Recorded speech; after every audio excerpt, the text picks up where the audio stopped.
জিওপলিটিক্সে আপনাকে স্বাগত। আজ আমরা কথা বলবো এমন একটি ঘটনাকে ঘিরে যা শুধু ভারতের অর্থনীতির জন্য নয়, বরং গোটা দক্ষিণ এশিয়ার ভূ রাজনীতির জন্য এক অশনি সংকেত।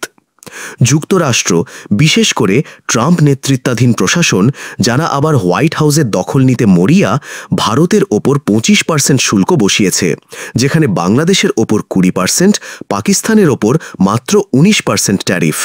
শুধু তাই নয়, ট্রাম্পের আচরণ, তার কথাবার্তা, এমনকি মোহাম্মদ ইউনুসের টুইট পর্যন্ত এখন ভারতের বিরুদ্ধে এক অদৃশ্য যুদ্ধের আভাস দিচ্ছে।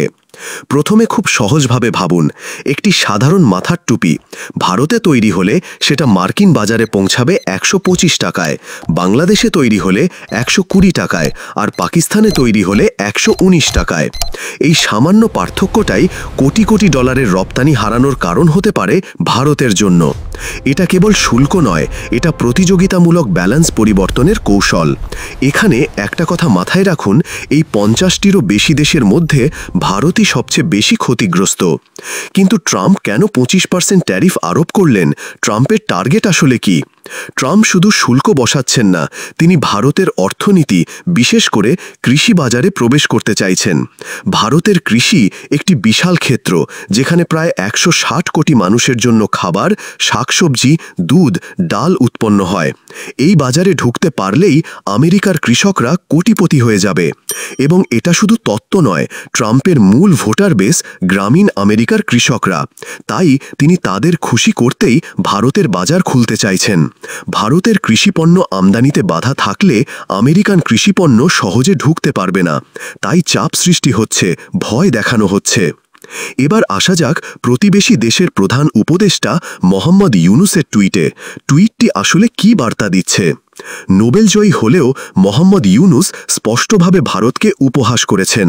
তার টুইটে লেখা হয়েছে, বাংলাদেশ 20% শুল্ক পাচ্ছে, ভারত 25%।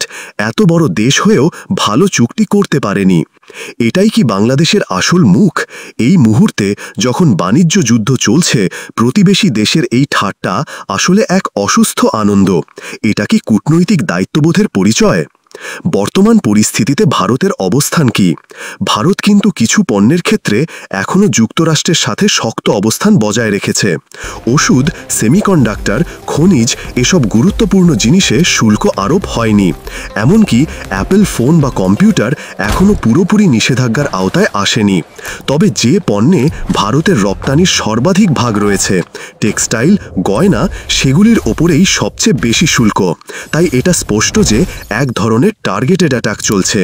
সরাসরি যুদ্ধ নয়, জবাব হবে উন্নয়নের মাধ্যমে। মেড ইন ইন্ডিয়াকে আগের চেয়ে আরও শক্তিশালী করা হবে। আমাদের রপ্তানি বাড়বে ইউরোপ, আফ্রিকা, মধ্যপ্রাচ্য সহ সমস্ত বিশ্বে। এটাই মোহাম্মদ ইউনুস, ট্রাম্প কিংবা অন্য কাউকে সবচেয়ে ভালো উত্তর দেওয়া হবে। ট্রাম্প জানেন ভারত এক উদীয়মান শক্তি, আর ভারত যদি এই অর্থনৈতিক জোটে একক প্রাধান্য পায়, তাহলে যুক্তরাষ্ট্রের দখল কমে যাবে। এই কারণেই এমন শুল্ক, এমন চুক্তির চাপ। তবে দুঃখের বিষয় হল, এশিয়ার অন্যান্য দেশগুলো এই দুর্বল মুহূর্তে ভারতের পাশে দাঁড়ানোর বদলে উপহাস করছে। এবং এখানেই আমাদের শিখতে হবে, আন্তর্জাতিক রাজনীতি কখনোই আবেগের জায়গা নয়, এটি কেবল স্বার্থের খেলা। তবে 7 আগস্ট একটা ডেডলাইন, তার আগে চুক্তি হলেও হতে পারে, আবার নাও হতে পারে। কিন্তু এই ঘটনাগুলো আমাদের চোখ খুলে দিয়েছে, কে বন্ধু আর কে মুখোশধারী।